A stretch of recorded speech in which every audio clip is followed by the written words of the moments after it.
Muy buenas tardes. Bienvenidos a la conferencia de hoy dentro del Seminario Permanente sobre Salud y Género, organizado por la Facultad de Medicina de la Universidad Nacional Autónoma de México. Y bueno, en esta ocasión he sido invitada y con mucho gusto me presento. Soy la maestra Ena Heréndira Niño Calixto, actualmente jefa del programa de sexualidad humana. Y el tema que voy a abordar hoy son las distintas violencias de género en lo general y en lo particular, cómo se están expresando en nuestra universidad. Y para ello voy a hablar qué ha hecho la universidad al respecto de estas situaciones de violencia que vamos viviendo día con día.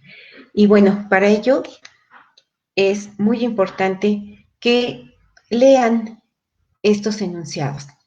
Vean qué tanto se identifican con cada uno de ellos. Aquí el asunto es que si te han sucedido, ¿cómo te has sentido ante estas situaciones? ¿Cuáles son los pensamientos que atraviesan y que te paralizan? ¿Cuáles son las sensaciones, las emociones, los sentimientos que puedan acompañar estas experiencias? Y esto tiene que ver con el miedo, tiene que ver con apegos inseguros. Y no importa si es con la pareja, puede ser con los otros significativos, mamá, papá, hermanos, pareja, amistades, inclusive algún docente, hombre o mujer, con el que hayan establecido una relación más allá de ser maestros, alumnos, en términos de las amistades u otras situaciones. Si cualquiera de estas situaciones que parecieran normales las has vivido, no te calles, pide ayuda. Y para ello, pues es muy importante conocer qué es la violencia de género. Y desde la propia universidad hemos acotado esta conceptuación. Se trata de cualquier acción u omisión contra una persona, derivada de su condición de género, su orientación y o preferencia sexual, que resulte en daño. Este daño puede ser emocional, físico, inclusive mental, que genere malestar o sufrimiento, de tal manera que en una situación extrema, inclusive pueda ocasionar la muerte. Hablamos mucho de violencia de género. Nosotras en el programa de sexualidad humana hablamos de violencias de género, porque justamente por estar invisibilizadas, por estar tan normalizadas, ya no las consideramos como situaciones de violencia, simplemente como formas de interacción. Y bueno, estas violencias tienen que ver con rechazar la comunicación directa. Cuando le hablas a una persona y te ignora, ¿sí? Hablamos de, te aplica la ley del hielo. Cuando se deforma el lenguaje, y en esta deformación del lenguaje tú dices una cosa y se interpreta de otra manera. No se entiende el lenguaje directo, sino que se tergiversa de acuerdo a la manipulación que se quiere hacer de la persona. Y para ello entonces se utiliza el sarcasmo, el desprecio, la burla, las ofensas y se miente. Digo que voy a algún lugar y voy al otro. Digo que te estuve esperando cuando recién llegué. Digo que me importa mucho tu situación y lo que quiero es obtener algún beneficio de tu parte. Se descalifica lo que haces o produces. Y esto debe quedar muy claro entre qué es descalificar, lo que producimos, lo que hacemos. Y entonces se dice, todo lo haces mal. O se desacredita a tu persona. No se descalifica a tu persona, se desacredita, te quitan crédito. Otra forma de violencia es inducir al error. Y entonces viene esa frase, te lo dije, ¿sí? Que no ibas a hacer las cosas como se debe. Otra manera de violentarnos es el aislamiento. Y el aislamiento no solamente físico, el aislamiento actualmente digital. Compárteme tu password del correo, de tu teléfono. ¿Para qué? Para tener un control sobre ti y además ir viendo a quiénes eliminas de tus contactos, con quiénes puedes establecer una comunicación o no, y poco a poco irte aislando. En la universidad son muy comunes las novatadas. Veamos lo que se hace en los equipos de fútbol americano, por ejemplo, ¿sí? Algo que impera es el abuso de poder y la imposición de la autoridad.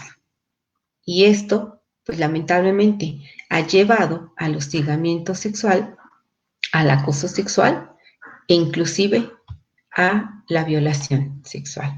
Digo, además de la violación de los derechos que tenemos como universitarios. Algo peculiar de las violencias de género es que aumentan gradualmente y se hacen más sofisticadas, de tal manera que van creciendo en espiral. Y se comienza por cosas muy sutiles a las que no les damos importancia. Engañar, mentir, después comienzan las ofensas, los celos, hasta que empiezan las agresiones, ¿sí? Físicas. Te pellizcan, te jalonean, te empujan, ha llegado a golpear. Y esto no es privativo solo de los hombres, también las mujeres. Cada uno de nosotros como personas ejerce distintos tipos y niveles de violencia, de tal manera que la violencia es recíproca. Ya hablamos de aislar, de amenazar, y esto lleva al coito forzado e inclusive al asesinato, al cual, tratándose de mujeres, hablamos de los feminicidios. Esto entonces nos lleva a que las violencias de género se pueden expresar en violencia física, cuando daña tu cuerpo, en violencia psicológica, cuando daña tu autoestima, en violencia sexual, cuando se apropia de tu cuerpo y de tu sexualidad, violencia simbólica, que implica el reforzamiento de los roles de género y sobre todo de los estereotipos en términos de los mandatos de género. Los hombres hacen ciertas actividades, expresan ciertas emociones y sentimientos, y las mujeres tenemos permitido expresar otras cosas, ¿sí? De tal manera que esto puede llegar a ejercer una violencia patrimonial y económica, donde se apropia de tu dinero y de tus bienes. ¿Qué tal esa frase? Préstamelo, luego te lo pago, ¿sí? El problema es que esto se refuerza con otro dicho, ¿sí? Lo escribí en el hielo, se derritió y ya no te debo. De tal manera que la violencia de género tiene estas tres cualidades que la hacen muy difícil de expresar y sobre todo de evidenciar, porque estas violencias de género son invisibles, a menos de la violencia física. Pero aún así, un moretón, una quemadura, se va sanando, ¿sí? Y si acaso queda una pequeña cicatriz, de tal manera que se va invisibilizando. Es intangible, no la puedo hacer. Y además es inmesurable. ¿Cómo mido la ofensa? ¿Cómo mido el agravio?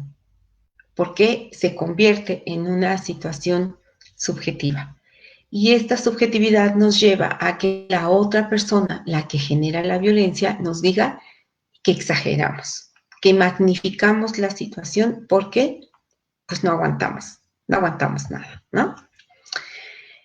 Otra característica de la violencia es que se va haciendo cíclica, de tal manera que se entrelaza con arrepentimiento de quien la genera, con sensaciones de paz y de amor a quien la recibe, y esto provoca que haya una falta de conciencia de que la violencia existe en el vínculo, la violencia está permeando la interacción.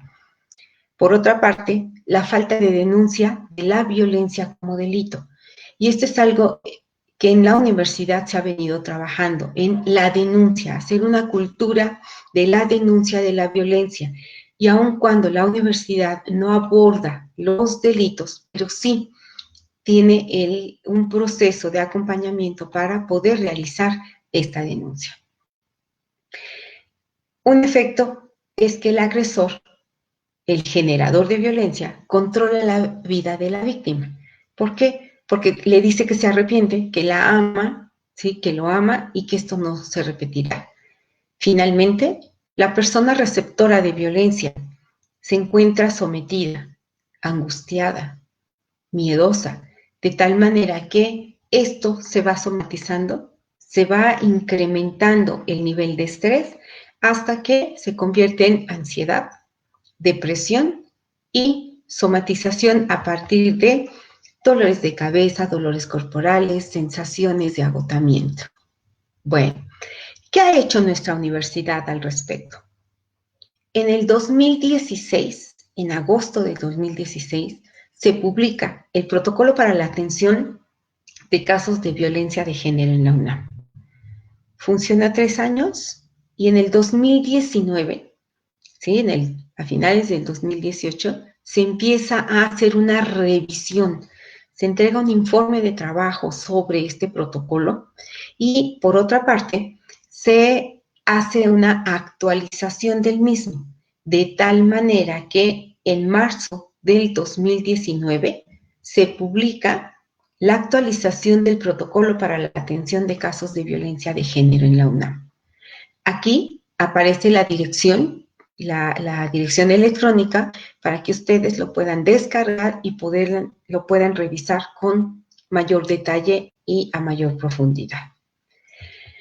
Junto con esta publicación, también se emite el nuevo protocolo amigable, que es donde voy a basar, ¿sí?, muchas de las imágenes para hacer más comprensible los procedimientos a los cuales que hay que ajustarse en una situación de violencia en nuestra universidad. Ya mencionamos los actos de violencia de género y es muy importante saber que en la universidad, pues sí, se dan estos actos de violencia. Y la violencia de género se distingue de las demás violencias porque afecta a las personas y a los grupos con base en su sexo y su género. Y como ya lo mencionamos, pues esto va a tener un impacto psicológico en lo sexual, en lo patrimonial y bueno, finalmente repercute en la eficiencia terminal de nuestros estudiantes, en la eficiencia de nuestros docentes, de tal manera que es muy importante que para poder determinar si un acto representa violencia de género, habrá que valorar el comportamiento. Como ya lo mencioné en la definición, es por acción u por omisión. Si está derivado el daño por cuestiones de género, de estereotipos de género, tanto a nivel individual como colectivo. Y por otra parte, si la persona que está recibiendo la violencia está en una relación asimétrica de poder, o sea, en una relación de jerarquía y de subordinación. Por lo tanto, todo esto pues tiene que ver con el contexto donde se esté generando esa situación de violencia. ¿Cuándo se activa este protocolo? Es en casos de que las situaciones se presenten en instancias universitarias, cualquier instancia universitaria, preparatorias, CCHs, escuelas nacionales de obstetricia, trabajo social, facultades, todas las facultades, todos los campus de la universidad, los institutos, inclusive los museos, todas aquellas instalaciones universitarias. Y que además estén involucradas personas pertenecientes a la comunidad universitaria. También se puede activar el protocolo si la violencia se genera fuera de las instalaciones universitarias, pero que están involucradas personas de la comunidad universitaria. De tal manera que esto nos va a permitir que una vez que sé que estoy transitando por una situación de violencia de género, pueda recurrir a este protocolo. Ahorita vamos a ver cuáles son las instancias a las que pueda ocurrir. Y para ello, pues es importante saber que hay 4 principios que rigen a este protocolo en términos de la atención que se debe otorgar a las personas que están siendo receptoras de violencia. Por una parte, la debida diligencia. Esto es, que se pueda prevenir que estos actos ocurran.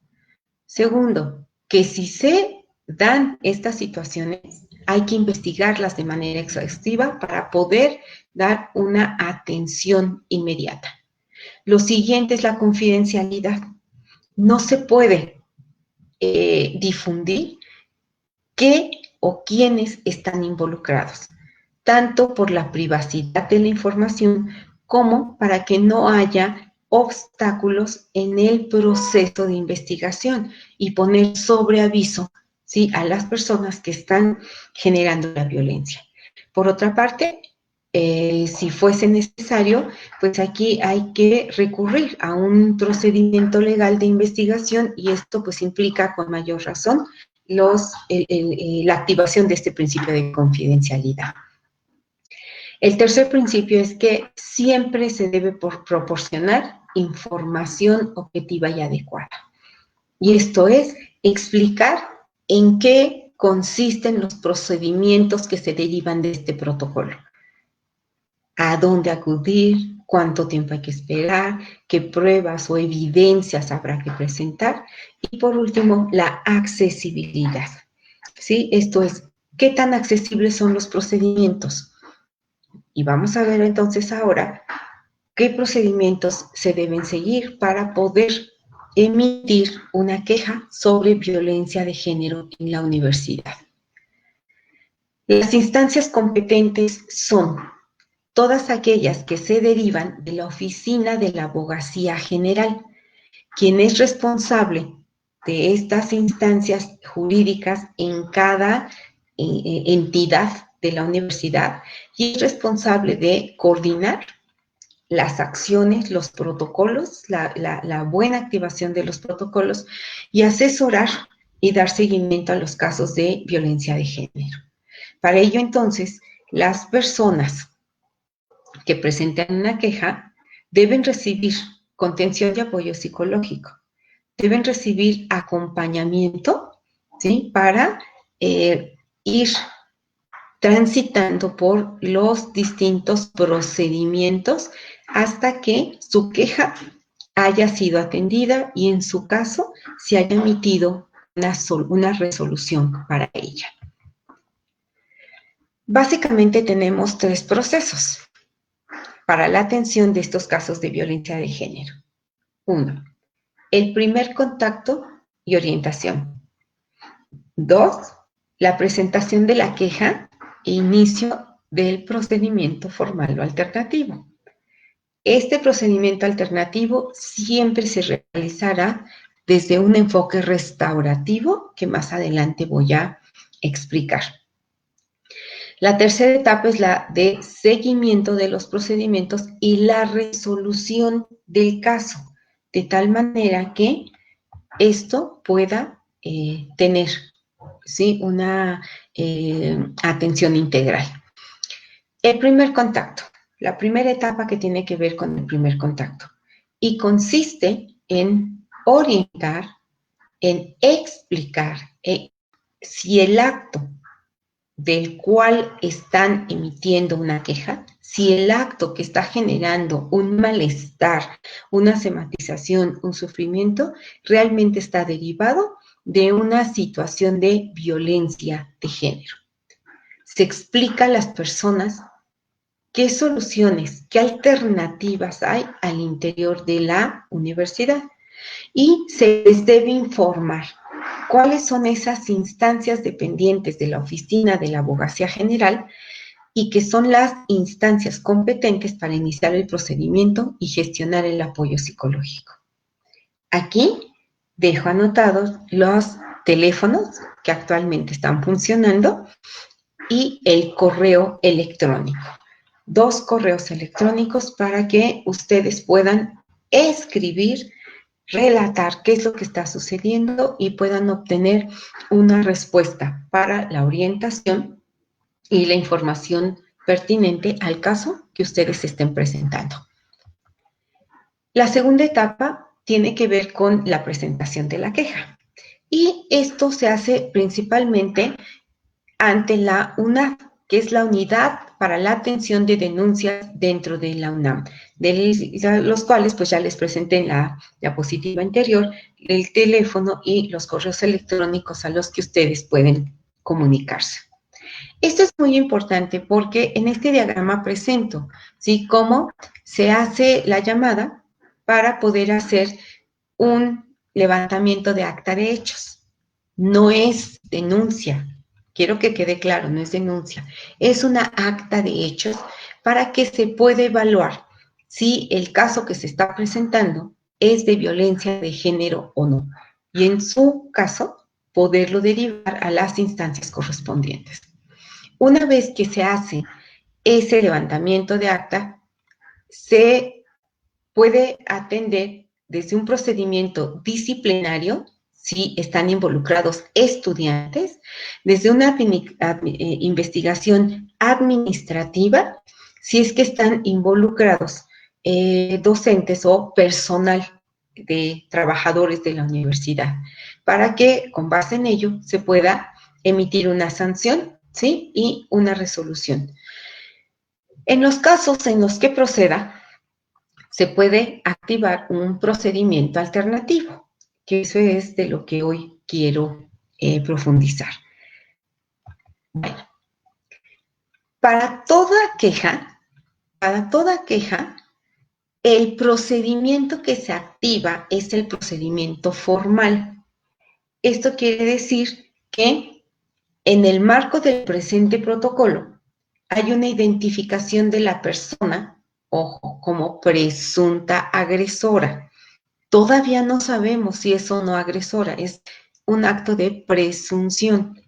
Y por otra parte, la pertenencia de la persona agresora a la comunidad universitaria. ¿Es estudiante? ¿Es docente? ¿Es trabajador? ¿Es personal de confianza? Porque dependiendo de la categoría de pertenencia, es que se recurre a los instrumentos formales que tenemos en la universidad. La legislación universitaria, el Estatuto General de la UNAM y los contratos colectivos de trabajo. Y por último, que los hechos señalados constituyan probables actos de violencia de género. Una vez que se activa el procedimiento formal, entonces se puede recurrir al procedimiento alternativo.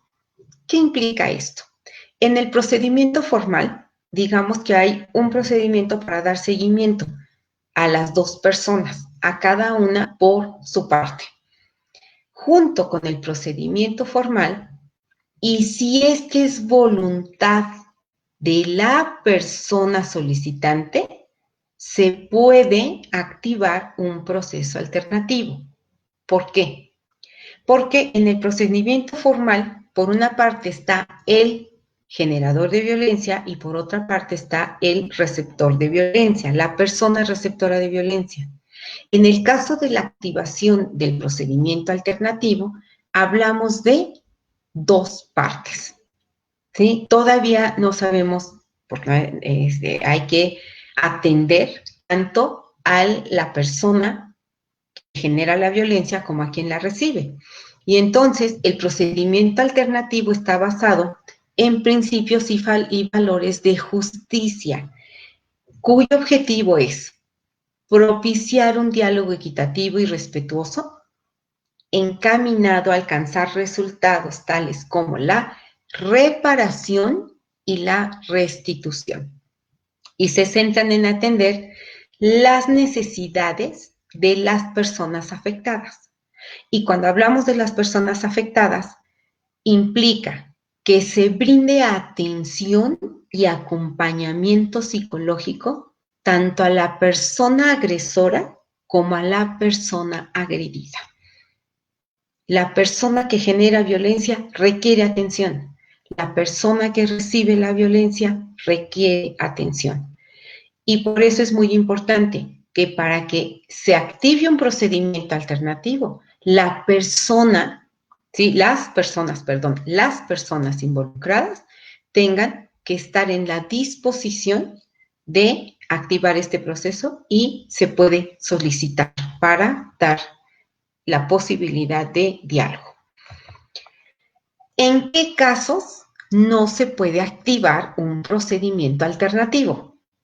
Fíjense bien. Si existe violencia física, no hay posibilidad de un procedimiento alternativo. O sea, no se puede dialogar ante un daño físico. No se puede abrir el diálogo, la relación equitativa entre las personas, ¿sí? Si hubo aproximaciones sexuales con menores de edad. Tampoco si la persona acusada de ejercer violencia ha incurrido en otros actos de violencia similares, ¿sí? O inclusive, ¿se acuerdan que les dije? La violencia de género va creciendo en espiral. Entonces la persona empezó burlándose, desacreditando, devaluando el trabajo, hasta que llega al hostigamiento no solo sexual, sino al hostigamiento entre pares, hostigamiento laboral. Por lo tanto, si ya ha presentado este comportamiento, no se puede activar este procedimiento alternativo. Asimismo, cuando los incidentes que configuran la violencia de género se hayan repetido una y otra vez y vayan en escalada, como ya lo mencioné. Si se trata de conductas que se puedan configurar ya como delito, o sea, no solamente como violencia, sino ya como delitos. Si además, derivada de una valoración psicológica, se encuentran dos cosas. Que la persona receptora no está preparada para el diálogo y que puede poner en riesgo su integridad emocional o significar un riesgo para sí misma, o a partir de esa valoración psicológica se ve que las personas no cuentan con las habilidades necesarias para establecer ese diálogo respetuoso y constructivo. Por lo tanto, sí hay diferencias entre el procedimiento alternativo y el procedimiento formal, aun cuando ambos procedimientos se complementan.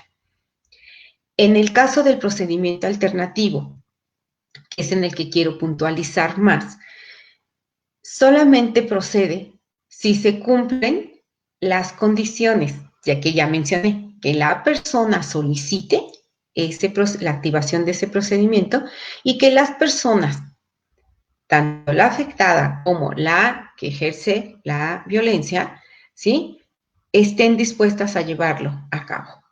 Por lo tanto, es muy importante que entre ellas pues haya comunicación. ¿Cómo se les llama aquí? Pues primera y segunda parte, mientras que en el procedimiento formal se le denomina persona afectada y persona presunta infractora. Por otra parte, ¿qué se persigue? Con un procedimiento formal, pues lo que se persigue es una sanción. Sí, es inmediatamente una sanción. Y solamente se da atención a la persona que recibe la violencia. En la justicia restaurativa, lo que se hace es que ambas partes propongan una solución, que lleguen a acuerdos. Y estos acuerdos desde la justicia restaurativa es que, primero, se reconozca que estoy ejerciendo violencia. Segundo, que esté dispuesta a recibir atención como generadora de violencia para no volver a incurrir en estos actos con la misma persona o con otras personas. Por otra parte, implica que la persona receptora de la violencia tenga, ¿sí?, una satisfacción, por eso es restaurativa. ¿Para qué? Para que pueda recuperar su sentido básico de seguridad y de confianza para deambular por la universidad, para ir a sus clases, para recobrar el sentido de una vida cotidiana estable y eso le permita avanzar en sus estudios, en su vida cotidiana y lograr alcanzar su proyecto de vida. Eso es entonces en lo que puede resultar, ¿sí? Y en el caso de la persona generadora de violencia, en hacer un compromiso de no repetición y que además esté dispuesta a recibir atención psicológica, a recibir capacitación a través de cursos o talleres de sensibilización para la no violencia, de tal manera que este protocolo, ¿sí?, de la Oficina de la Abogacía General, pues pueda atender a ambas partes. En el caso del procedimiento formal, pues entonces se llega a la sanción, dependiendo del estatus de las personas involucradas. Insisto, estudiantes, docentes, trabajadores o trabajadores de confianza. Y bueno, en ese sentido, pues las sanciones pueden ir en el caso de los estudiantes, desde una suspensión temporal, ¿sí?, hasta una suspensión, o sea, darles de baja de la universidad. En el caso de los profesores, se activa un proceso administrativo de tal manera que hay pues distintos niveles de sanción también, como es cambiarlos de horario, que se dediquen a otras actividades en las que no tengan contacto con estudiantes y bueno, en algunos casos, pues la separación de las actividades docentes. Y bueno, ya en la tercera etapa, lo que vamos a trabajar es el seguimiento de las sanciones o, en su caso, de los acuerdos derivados del procedimiento alternativo, ¿sí?, que ya mencioné a qué se refiere esta parte restaurativa. Y para ello, pues entonces, es muy importante supervisar la eficiencia de las medidas adoptadas. O sea, ¿qué tal con la no repetición? ¿Cómo va la persona generadora de violencia con la atención psicológica? ¿A cuántas capacitaciones asiste? ¿Qué talleres de sensibilización? Y en el caso de la persona afectada también, ¿cómo va la atención psicológica? Y si ha recuperado, ¿no?, este sentido básico de seguridad y de confianza para continuar su tránsito por las instalaciones de la entidad universitaria, que sea su contexto de estudio. Esto entonces es importante, de tal manera que el procedimiento alternativo, sobre todo con enfoque restaurativo, pues implica que la persona, además de interponer su queja ante la UNAD o ante las instancias jurídicas de su entidad, en toda entidad, CCHs, prepas, facultades, escuelas, existe una unidad jurídica, que es a donde pueden recurrir para la interposición de la queja. Se hace una evaluación, como ya lo mencioné, y a partir de ello se ve qué posibilidades hay o no de activar un procedimiento alternativo. Si no lo hay, por esas 7 restricciones que mencioné, entonces se activa solamente el procedimiento formal, como se ve aquí abajo. Si hay la posibilidad de activar este procedimiento alternativo, entonces la primera y la segunda parte lo tienen que manifestar, de tal manera que digan que tienen la intención de iniciar este diálogo constructivo y respetuoso. ¿A través de qué? De una persona facilitadora. No es mediación, es alguien que facilite el contacto entre ambas partes, que pueda coadyuvar, o sea, como su nombre lo dice, facilitar el diálogo, de tal manera que si no se logran acuerdos, aquí, si no se logran acuerdos, regresamos al procedimiento formal. Y si hay el logro de ese diálogo, entonces se emite y se registran, se formalizan los acuerdos a los que hayan llegado y en ambos casos se da un seguimiento tanto a los acuerdos como a la resolución del caso a partir de las sanciones que enuncia el procedimiento formal. Bueno, aquí está la bibliografía. Espero haber sido clara y si no, pues de verdad me gustaría mucho escucharles, leer sus preguntas para ir dando respuesta y que, bueno, nos quede suficiente tiempo para ello. Entonces, voy a dejar de compartir la pantalla para poder regresar con ustedes y poder escuchar lo que van mencionando. Híjolas, qué gusto. Ya aquí hay muchas preguntas y comentarios. A ver, déjenme ver. Ok. A ver, déjenme ver. Voy a tratar de irlas conjuntando porque, pues sí, ahí ya está el registro para su asistencia, por favor, para que puedan recibir posteriormente su constancia. Y bueno, a ver, vamos a ver las preguntas. A ver. Dice, me encanta que la UNAM estudie, trabaje, atienda las violencias de género. Sin embargo, me exaspera que exista aún tanta protección a los acosadores,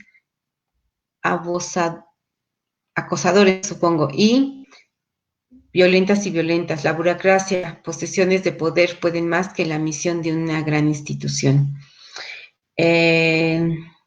Bueno, aquí hay más. A ver, déjenme ver, porque hay situaciones con la asistencia. Parece ser que hubo algún problemilla por ahí.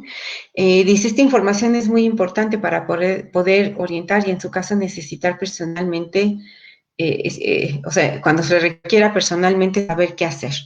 Bueno, a ver, miren, yo creo que sí, ha habido un avance sustantivo. El primer protocolo se publica en el 2016. Sin embargo, esto no implica que no se haya trabajado antes. O sea, se ha venido trabajando antes. Yo misma, como parte del programa de sexualidad humana y que constantemente estamos dando atención a personas que son objeto de violencias de género e inclusive y lamentablemente de violencias sexuales, sabemos que a muchas, especialmente mujeres, nos cuesta mucho trabajo acudir a una instancia de la universidad para emitir la queja. Y bueno, quiero que quede muy claro, es emitir una queja, no es denuncia. Las denuncias se hacen solo ante el Ministerio Público. No es competencia de la universidad atender delitos, ¿sí? De tal manera que lo que la universidad hace es brindar orientación tanto a nivel psicológico como a nivel jurídico para que sepan qué hacer.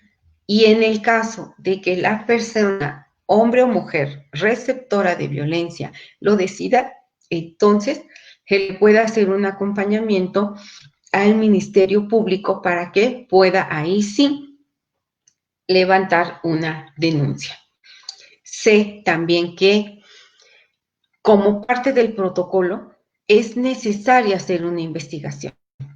Es necesario hacer una investigación y que a veces se interpreta como un encubrimiento a los generadores de violencia. Que bueno, tenemos hombres y mujeres generadores de violencia. Y entonces, docentes, trabajadores, trabajadores entre sí, docentes entre sí, profesores hacia alumnos y alumnos hacia profesores.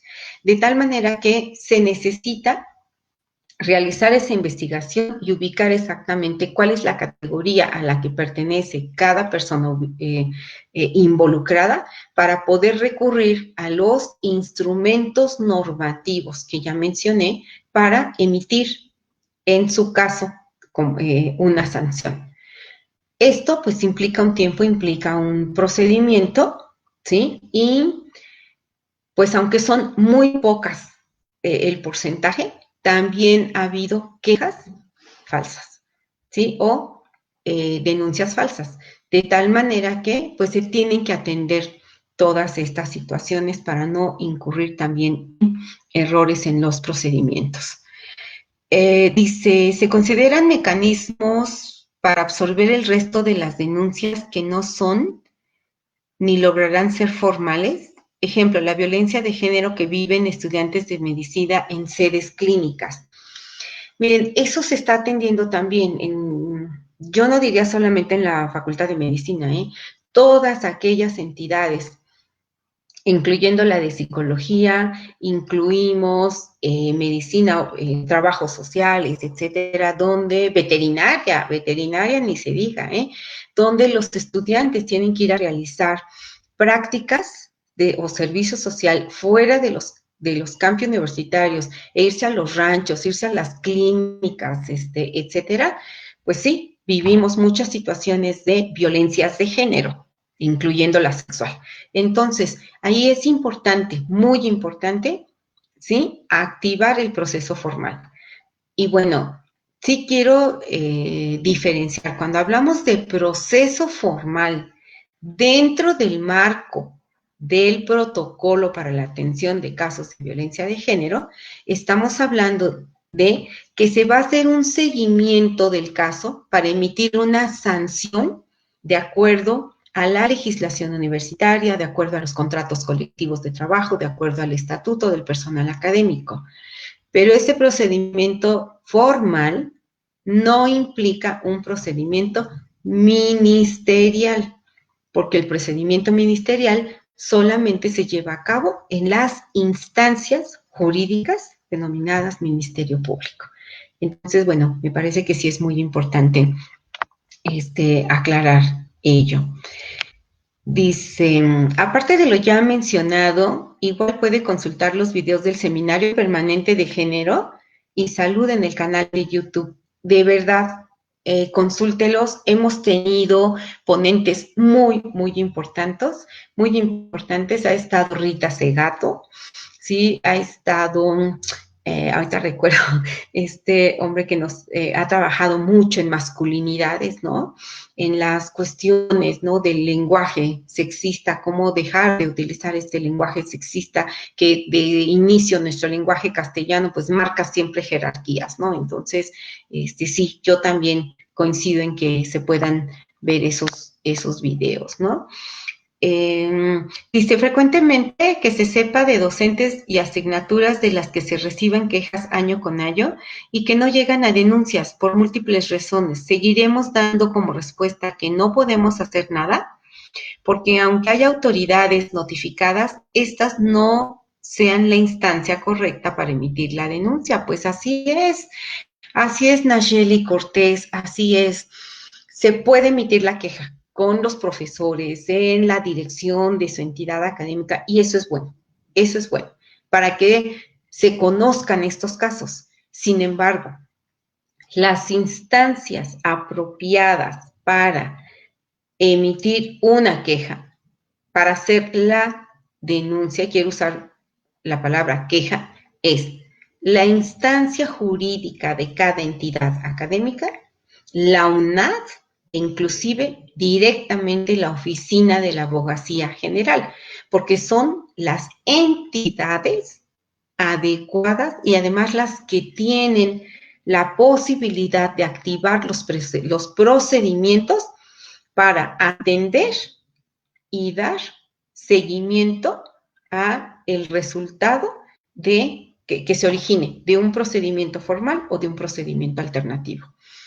Me parece que estas situaciones que se han generado en nuestra universidad, que han sido muy buenas para visibilizar la violencia, es los tendederos, el pegar las hojas, ¿no? Para decir, bueno, este profesor, este compañero, este trabajador genera violencia, está bien. Y eso ha servido enormemente para visibilizar toda la violencia que vivimos en la universidad. Sin embargo, falta avanzar para interponer la queja, para activar estos procedimientos y que puedan dar resultados. Yo cuando platico con las personas agraviadas, las receptoras de violencia, les digo, miren, es que mientras no haya queja, mientras no haya denuncia, no hay caso que perseguir, no hay caso que atender y va a quedar como pues la visibilización, que es muy importante, chicas, de verdad, es muy importante visibilizar. Sin embargo, hay que avanzar, ¿sí? Y eso, pues, implica, para eso el mismo protocolo activa una atención psicológica que les ayude a empoderarse, que les ayude a resarcir este sentido de seguridad y de confianza en sí mismas para poder avanzar. Y me parece que eso es muy importante e imprescindible, ¿no? Y que no se haga además a nivel personal, que se pueda hacer a nivel de los grupos. Hay que seguir trabajando en ello. Mientras no avancemos desde nosotras mismas y como grupos de mujeres, como grupos de hombres también, pues nos vamos a quedar en este paso importante que es visibilizar la violencia, pero no atender realmente la activación de estos protocolos, ¿no? Tenemos que hacer uso del protocolo para poder avanzar con esto de las sanciones y sobre todo, pues, de estos procedimientos alternativos. En nuestra experiencia en el programa de sexualidad, sí nos queda claro. Requiere atención y acompañamiento psicológico la persona generadora de violencia como la persona receptora de violencia. Pues bueno, para generar relaciones más equitativas y que nos permitan el diálogo. Dice, esa posición no implica responsabilizar a la víctima de que el agresor siga ahí. No, porque el procedimiento restaurativo lo que solicita es que la persona generadora de violencia reconozca que está ejerciendo violencia, que está dañando a la otra persona y que tiene intenciones de someter a la otra persona para algún objetivo que ella tenga. Y entonces, pues, eso es algo que debe atenderse, o sea, qué es lo que está sucediendo con ambas partes. Otro aspecto de la justicia restaurativa es que se involucra a la comunidad. Me parece que esa parte a mí me faltó mencionarla, porque en estas actividades preventivas es muy importante involucrarnos todos y todas, todes, decimos ahora, ¿no? Tanto las personas generadoras de violencia, las personas receptoras de violencia, como toda la comunidad, porque si a mí no me toca, me hago a un lado, no me involucro. Por eso es que también en el 2016, en el programa de sexualidad humana y en la Facultad de Psicología, emitimos una campaña de visibilización de la violencia que justamente se denominó La violencia nos toca. O sea, la violencia nos toca a todos, a todas, a todos. De tal manera que habría que trabajar más en estas cuestiones del diálogo y la activación de procedimientos de no violencia, la resolución no violenta de conflictos, el trabajo en el desarrollo de culturas de buen trato, de culturas de paz, de culturas de escucha, ¿sí? Porque seguimos viviendo, ¿no? En culturas de desquite, en culturas de revancha, en culturas sobre todo de ejercicio de poder, que nos ponen en situaciones de sometimiento algunos, ¿sí? Y nos ponen en situaciones de ejercicio de autoridad por la autoridad misma, ¿no? O sea, porque pareciera que nuestra personalidad, aspectos de nuestra personalidad están basados, están fincados en este ejercicio de poder, porque si no soy poderoso, no soy, ¿no? Si no someto al otro, no soy. ¿Y qué tanto? Pues también, si no me someto a la otra, no soy. Entonces hay que trabajar mucho en este desarrollo de culturas de paz y desarrollo de culturas de buen trato. A ver, otra posibilidad. Para que se haga posible la visualización de este comentario, sobre todo los tendederos de las facultades, ¿sirve tener audio o video del agresor que apoye para levantar la queja o denuncia? ¿Es válido como prueba? Claro, claro. es bien importante, y gracias por la pregunta, Dulceda dice, muchas gracias por la pregunta, es importantísimo, no borren evidencias. Actualmente, todo contacto, inclusive digital, cibernético, correos, WhatsApp, tomen capturas de pantalla, tomen el video, grabaciones de voz, cualquier cosa que sirva. Ojo, no es prueba, porque estamos activando un proceso formal, no un proceso ministerial. Aquí hablamos de evidencias. Entonces, claro, Dulceda, se toman como evidencias para la investigación de la que ya hablé como parte del procedimiento. Entonces, siempre les decimos, no borren toda esta información, me enojé tanto porque decía algo, etc., y borro, ¿no? No, conserven, tomen fotos de pantalla, ¿sí? Porque todo eso va a servir para sustentar la investigación. Muchas gracias. ¿Hay algún proyecto para impartir estos talleres o campañas dirigidas a la población en general? Sí lo hay. Sí lo hay. Estamos trabajando, no de ahora, desde hace tiempo en la Facultad de Psicología, en la coordinación de centros de servicios psicológicos. Bueno, son centros de servicios de formación y servicios psicológicos. De tal manera que se está atendiendo, ¿sí? A partir de líneas telefónicas, de la línea telefónica, ahorita les comparto el número para que puedan recibir atención psicológica, inclusive antes de activar el protocolo, cuando estamos en incertidumbre y no sabemos qué hacer, a dónde acudir, pues pueden llamar al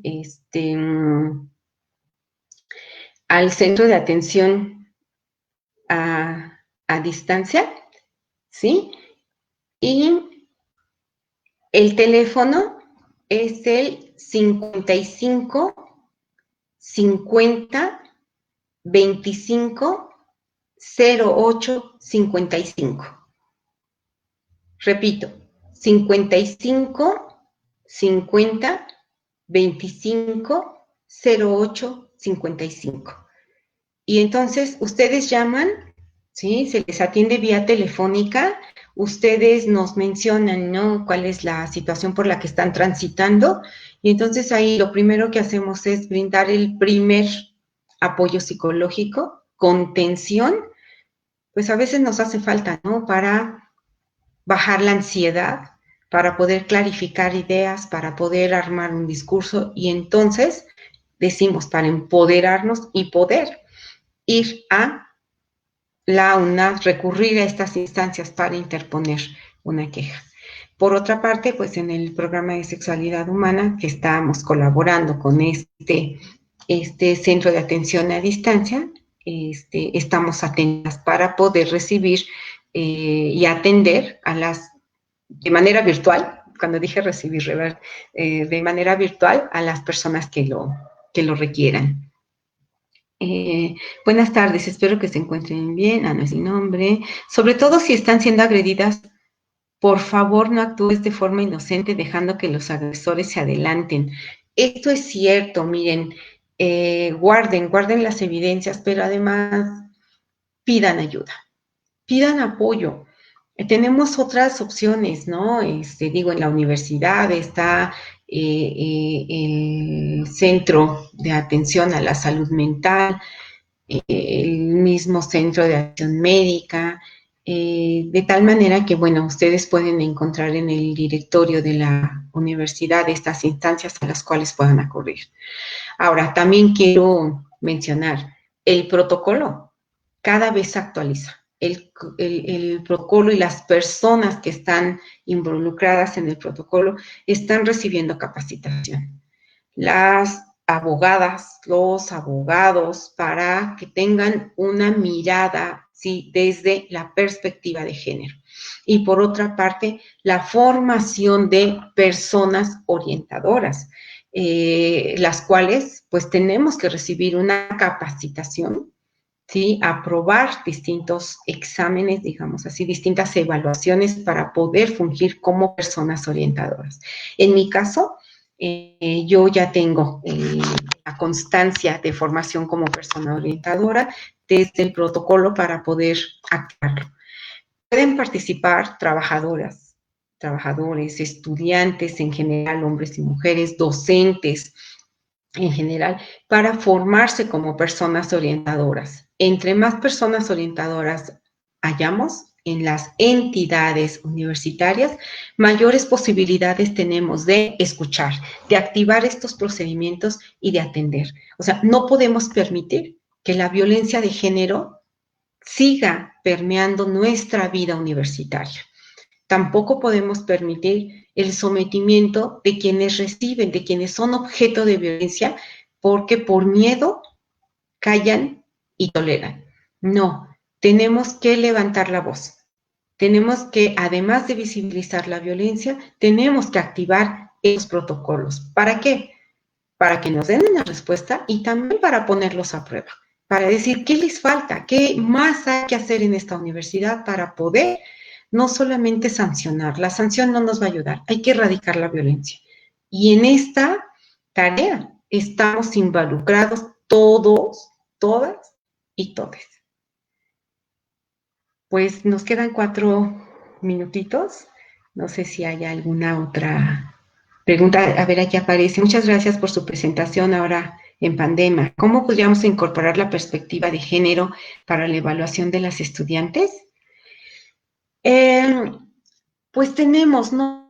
Yo les presenté al principio unas preguntas, ¿no? Sobre algunas situaciones por las que podemos transitar. Si ustedes buscan en Biblioteca Digital UNAM, en las revistas, sobre todo en las partes de revistas, tenemos una escala sobre género, cómo se asumen los estereotipos de género, hechas por el doctor Rolando Díaz Lobin, Rosana Aragón, sí, bueno, que es una parte para evaluar el género, o sea, qué tanto nuestros estudiantes se adscriben, ¿sí?, a un estereotipo de género. Y por otra parte, pues también no hay mucho sobre violencias, o sea, es algo que, digo, como instrumento de evaluación. Sin embargo, me parece que hay artículos, hay trabajos realizados sobre las violencias de género. Insisto, vean en YouTube estos conversatorios que ha habido desde la unidad, ¿no? Esta entidad de equidad de género de la universidad, y entonces pues vamos a tener mayor información. Ok. Angélica Martínez deja su teléfono, no sé qué requiere, de todas maneras lo voy a apuntar. Ah, sí, es el 55, ajá. 50.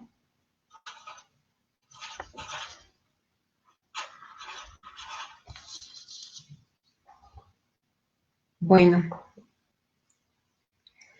pues muchas gracias. Espero que esta información, sé que en 1 hora es poco tiempo para poder profundizar en este tema tan interesante. Sin embargo, yo les invito a descargar el protocolo completo en su versión completa y el protocolo amigable para que puedan tener mayor información sobre el tema.